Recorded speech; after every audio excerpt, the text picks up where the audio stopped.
Tribunal condena Bolsonaro, vamos ter que falar aqui o que é isso, o que pode acontecer, vai lá.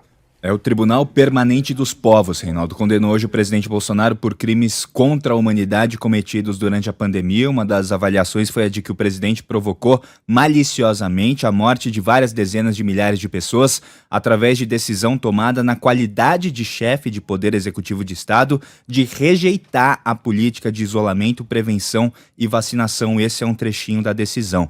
De acordo com a Corte, se o Brasil tivesse adotado uma outra política de saúde, teria salvo pelo menos 100 mil pessoas que morreram de Covid-19. O júri também afirmou que houve uma grave violação aos direitos humanos por parte do governo brasileiro durante esse período de pandemia. A denúncia que foi julgada hoje foi apresentada em maio desse ano em conjunto pela Comissão Arnes, pela Articulação dos Povos Indígenas do Brasil, a APIB, pela Coalizão Negra dos Direitos e também pela chamada Internacional de Serviços Públicos. Vale destacar, Reinaldo, que essa sentença do chamado TPP não aplica apenas nem tem efeitos jurídicos, mas tem um peso simbólico bastante grande. Essa decisão deve ampliar a pressão internacional contra o presidente Bolsonaro. O TPP recomendou que o caso seja levado para o Tribunal Internacional para que seja julgado pelos órgãos responsáveis. O Tribunal Penal, como o Bob destacou, essa condenação é simbólica. Então agora a pressão é para que vá para o Tribunal Penal Internacional e que no Tribunal Penal Internacional, então, o Bolsonaro seja julgado por crimes contra a humanidade, genocídio e tal. Para ser franco, eu acho difícil que aconteça, né? Porque essa caracterização de genocídio, ela está muito ligada à ideia de fato você atuar para matar um genus, uma raça, né? Um povo em particular. É a velha história do Shakespeare, né? Se a rosa não teria igual perfume e tivesse outro nome. Eu já disse aqui, mas faz muito tempo, já lá atrás, será que eu considero que o Bolsonaro cometeu o que eu chamo, sim, de crime contra a humanidade? Eu acho que sim. Acho que sim. Quando você tem uma política para combater patógeno e o presidente, de maneira deliberada, desrespeita, sabendo como é que se dava a contaminação por vírus, lamento. Isso é inaceitável, nós estamos falando de um chefe de Estado. Se um chefe de Estado sabota medidas que visam conter a expansão de uma pandemia, ele está concorrendo para a morte de pessoas.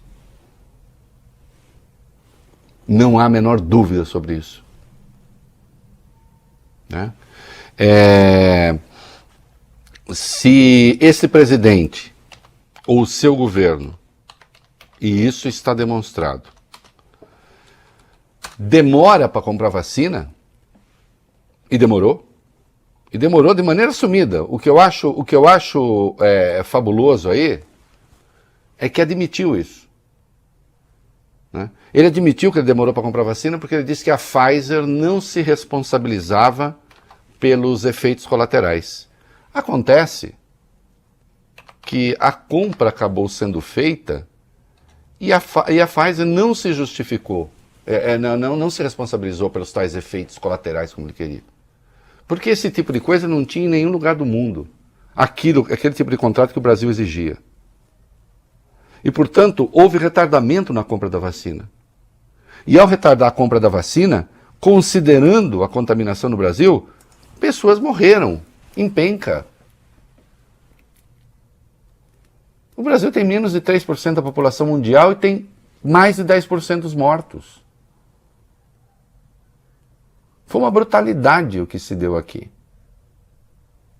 né? E o presidente atuou de forma deliberada para que as pessoas se juntassem. Promoveu esse ajuntamento. Foi uma escolha. Foi uma escolha. Investiu no charlatanismo. Ou não tem na história o negócio em que ele insiste? Na entrevista à Globo ele insistiu. Nos remédios inúteis. Então, querem o quê? Não são posturas criminosas? Acho que sim, o Código Penal define, inclusive brasileiro, como crime. Ó. Vai ser julgado pelo Tribunal Penal Internacional? Acho difícil. Né? Acho difícil em razão dessa característica que eu disse. Agora, o que precisaria era ter aqui dentro, né, a aplicação eficaz das leis e dos códigos que regulam o Estado de Direito para que ele respondesse por isso. Né? E não haverá.